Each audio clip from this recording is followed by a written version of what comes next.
आम आदमी पार्टी के दो पूर्व मंत्रियों के जो वीडियो बाहर आए हैं उसे लेकर के पूरी दिल्ली में आम आदमी पार्टी के कार्यकर्ताओं में रोष है। रोष इस वजह से है कि जहां सत्येंद्र जैन का जो स्वास्थ्य है वह पूरी तरह से बिगड़ता हुआ दिख रहा है। बताया जा रहा है कि 35 किलो से भी ज़्यादा का वजन उनका घट गया है। वहीं मनीष सिसोदिया के साथ पुलिस बदतमीजी करती हुई दिख रही है। इसे लेकर के आम आदमी पार्टी के जो कार्यकर्ता हैं बड़े दुखी हैं, आक्रोशित हैं। और हमारे साथ हैं दिल्ली प्रदेश महिला विंग संगठन सचिव धारणा सेठ, इनसे बात करते हैं। धारणा जी, कितने आहत हैं आप लोग? जो फोटो और जो वीडियो बाहर निकल के आई है दोनों के मंत्रियों को, दोनों को आम आदमी पार्टी दिल्ली का स्टार मंत्री मानती है।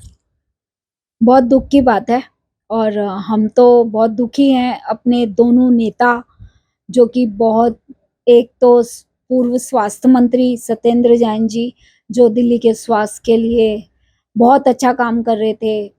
अस्पताल, मोहल्ला क्लिनिक, इन सब पे अच्छा काम हो रहा था। वो आज उनको जो अब आरोप साबित अभी प्रमाणित हैं या नहीं भी हैं, उन आरोपों के लिए उनको जेल के अंदर रखा गया है। और साथ साथ मनीष सिसोदिया जी का भी अभी वीडियो वायरल हुआ है। आप सबने देखा है किस तरीके से उनको अपनी बात को भी रखने नहीं दिया जा रहा।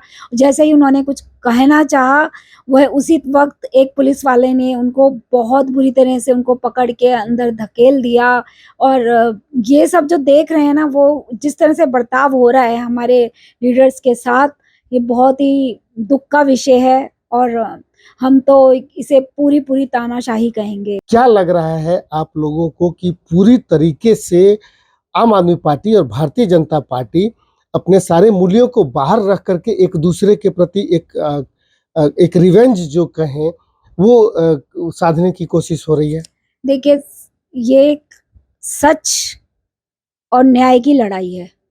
चाहे जो हमारी महिलाएं हैं आज जंतर मंतर पे, बहुत दुख की बात है, वो भी एक दुख की बात है कि भारतीय पहलवान, जिनको इस वक्त अखाड़े पे अपने देश में मेडल लाने के लिए प्रैक्टिस करनी चाहिए थी, वो जंतर मंतर पे हैं। वो भी एक सच की लड़ाई है। वो एक सत्ता पे बैठे व्यक्ति के खिलाफ की लड़ाई है।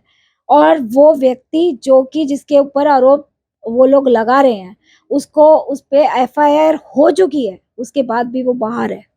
वहीं दूसरा, हमारे दो मंत्री मनीष सिसोदिया जी और सत्येंद्र जैन, जिन पे तथा कथित ही कहेंगे क्योंकि अभी कुछ भी प्रमाणित नहीं है, उनको जेल में रखा गया है। और उनके साथ जो व्यवहार हो रहा है, वो आप वीडियो और फोटोज के से आप देख सकते हैं कि किस तरीके से उनके साथ व्यवहार हो रहा है। और ये दोगलापन है। सत्ता पे बैठी जो पार्टी है, उसका पूरा दोगलापन है। आप वहाँ जो एक मंत्री है उसको बचाते हैं, बृजभूषण की अभी तक गिरफ्तारी नहीं होती। और जो भी है, बहुत ही सामान्य व्यक्ति हैं, पूर्व मंत्री रह चुके हैं, उनके साथ जो व्यवहार हो रहा है वो आप सबके सामने है। और अध्यादेश की बात करें, उन्होंने तो, जो पार्टी है, सत्तारूढ़ पार्टी है, उसने तो माननीय सर्वोच्च न्यायालय की भी कोई उसका मान नहीं रखा। जो फैसला सुप्रीम कोर्ट ने दिया हमारी दिल्ली सरकार के पक्ष में, उसकी अवहेलना करते हुए एक आप अध्यादेश ले आए। क्या मतलब है? आपको क्या चाहिए? केवल सत्ता? जब आप सत्ता नहीं पा सकते तो ये हथकंडे अपना रहे हो। ये कहाँ का क्या, ये सब क्या चल रहा है? ये तो आप देखिए ना, पूरी जनता देख रही है कि जो हो रहा है वो सरासर अन्याय है। और इस सच के लिए, इस न्याय के लिए हम लड़ते रहे हैं और लड़ते रहेंगे। एक तरफ तो जहां आम आदमी पार्टी के जो मंत्री हैं उनके ऊपर केस एफआईआर दर्ज होते रहे हैं, मंत्री जेल जा रहे हैं। दूसरी तरफ जो है सुप्रीम कोर्ट के आदेश के बाद भी जो अध्यादेश आया है, उस अध्यादेश को लेकर के क्या अब आप लोगों को लग रहा है कि पूरी तरीके से केंद्र सरकार जो है वो दिल्ली सरकार के काम को रोकना, विशेष करके आम आदमी पार्टी के काम को रोकना, उसके साथ साथ दिल्ली सरकार के जो अधिकार हैं, जिसका दावा आम आदमी पार्टी इस बात के लिए करती है कि हमने बेहतरीन काम किया है, उन अधिकारों को भी अध्यादेश के माध्यम से कम करने की कोशिश है? मतलब दिल्ली सरकार को पूरी तरीके से पंगु या खारिज करने की कोशिश है? देखिए, दिल्ली में अभी 2 बार सरकार बनी है। वो काम को लेके बनी है। हमारे माननीय मुख्यमंत्री ने बोला कि अगर हम अच्छा काम नहीं कर रहे, हमने स्कूलों पे अच्छा काम नहीं किया, स्वास्थ्य पे अच्छा काम नहीं किया, बिजली पानी पे के लिए हम लोगों ने अच्छा काम नहीं किया, तो आप हमें वोट ना देना। दूसरी बार भी जनता कामों को देखते हुए हमें हमारी सरकार को उन्होंने सत्ता दी। तो अब जब अगर ये बात है तो सारा बीजेपी को लगा कि कामों के आधार पे तो हम इन्हें नहीं रोक पाएंगे।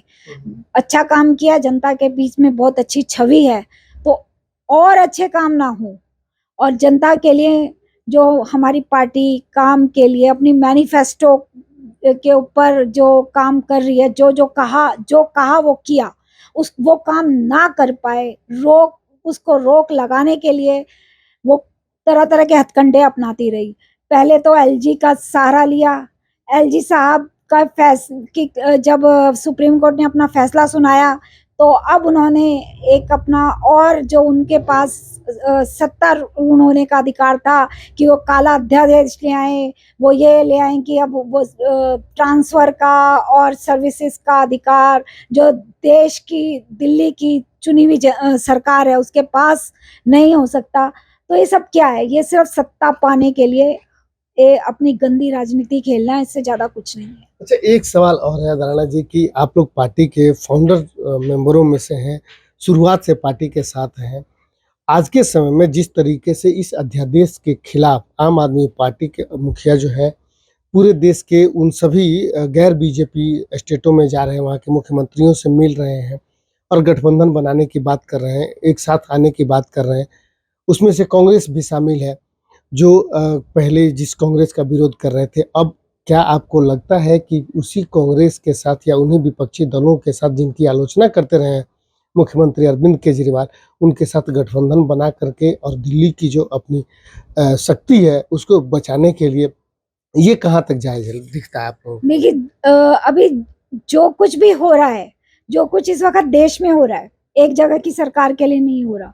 जहाँ जहाँ बीजेपी की सरकार नहीं है, वहाँ या तो एलजी से और किसी भी तरह की हर तरह से मतलब कुछ भी हो, सरकार नहीं चलने देनी है। कभी सरकार गिरानी है तो एक नॉन बीजेपी शासित राज्य की बात नहीं है, पूरे देश की बात है। पूरे और जो माननीय हमारे मुख्यमंत्री अरविंद केजरीवाल जी चाहे ममता बनर्जी से मिले हैं और कल महाराष्ट्र के पूर्व सीएम से मिले हैं, तो ये वो भी मान रहे हैं कि ये एक जने की लड़ाई नहीं है, पूरे देश के लिए बीजेपी आज खतरा बन चुकी है। बीजेपी का सिर्फ एक ही मकसद है, सत्ता लेना। वो लोगों के जनहित के लिए वो सही साबित नहीं हुई है।